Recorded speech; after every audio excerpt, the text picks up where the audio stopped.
নমস্কার, ওম শান্তি। আজ আপনাদের সবাইকে জানাই সুস্বাগতম।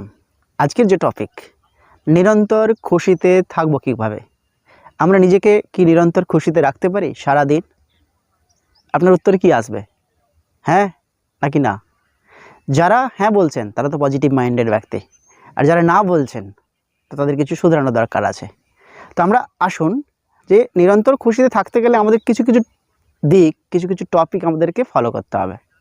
প্রথমত, খুশি যখন আমি দেবো অপরকে, তো খুশিটা তখনই আসবে। যেমন ধরুন, এই সমাজের একটা পলিসি আছে, give and take policy. Give and take policy, সেই পলিসিটা কি? আপনি যা অপরকে দেবেন সেটি রিটার্ন আপনার কাছে ফিরে আসবে। অর্থাৎ যদি আপনি কাউকে খুশি দেন তো আপনার কাছে খুশি ফিরে আসবে, আর যদি আপনি কাউকে দুঃখ দেন তো তাহলে আপনার কাছে দুঃখ ফিরে আসবে। তো তাহলে আমাদের কি করতে হবে, যে আপনার জন্য বা আমার জন্য যেন কেউ দুঃখ না পায়, এটা আপনাকে খেয়াল রাখতে হবে। আমার জন্য কেউ যেন দুঃখ না পায়, কেউ যেন কষ্ট না পায়, সেদিকটা আমাকে খেয়াল রাখতে হবে।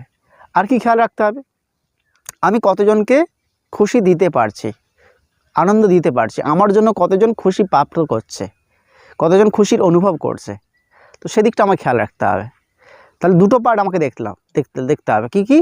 যে আমার জন্য যেন কেউ দুঃখ না পায়, কেউ যেন কষ্ট না পায়, তাহলে আমি সুখ বা খুশিতে থাকতে পারি। আরেকটা হচ্ছে, আমি যদি অপরকে খুশি দিই, খুশি প্রদান করি, তাহলে সেই খুশি আমার কাছে রিটার্ন ফিরে আসবে। ঈশ্বর পরমপিতা পরমাত্মা এই সৃষ্টিতে এসে আমাদের সেই জ্ঞান শোনাচ্ছেন, যে জ্ঞানের আধারে আমরা নিজেকে নিরন্তর খুশিতে রাখতে পারি। কিসের আধারে? যে পরমাত্মা এসে বলছেন, হে প্রিয় সন্তান, খুশি তোমার নিজস্ব খাজানা, নিজস্ব প্রপার্টি, নিজস্ব সম্পদ, যা অন্যের কাছ থেকে নিতে হবে না, অন্যের কাছ থেকে চাইতে হবে না।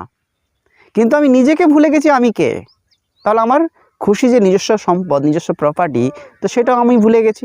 তাহলে কি জানলাম আমরা, যে পরমাত্মা যিনি, ঈশ্বর যিনি, তিনি সৃষ্টিতে এসে বলছেন, হে প্রিয় সন্তান, খুশি তোমার নিজস্ব সম্পদ, যা বাইরের থেকে তোমাকে নিতে হবে না, বাইরের থেকে কারোর কাছ থেকে আশা করতে হবে না। তো খুশি যদি আমার নিজস্ব সম্পদ হয়, তাহলে আমি সবসময় নিজেকে খুশিতে রাখতে পারি। কিন্তু আমি যদি ভুলে যাই আমি আত্মা, তাহলে নিজেকে কীভাবে খুশিতে রাখবো?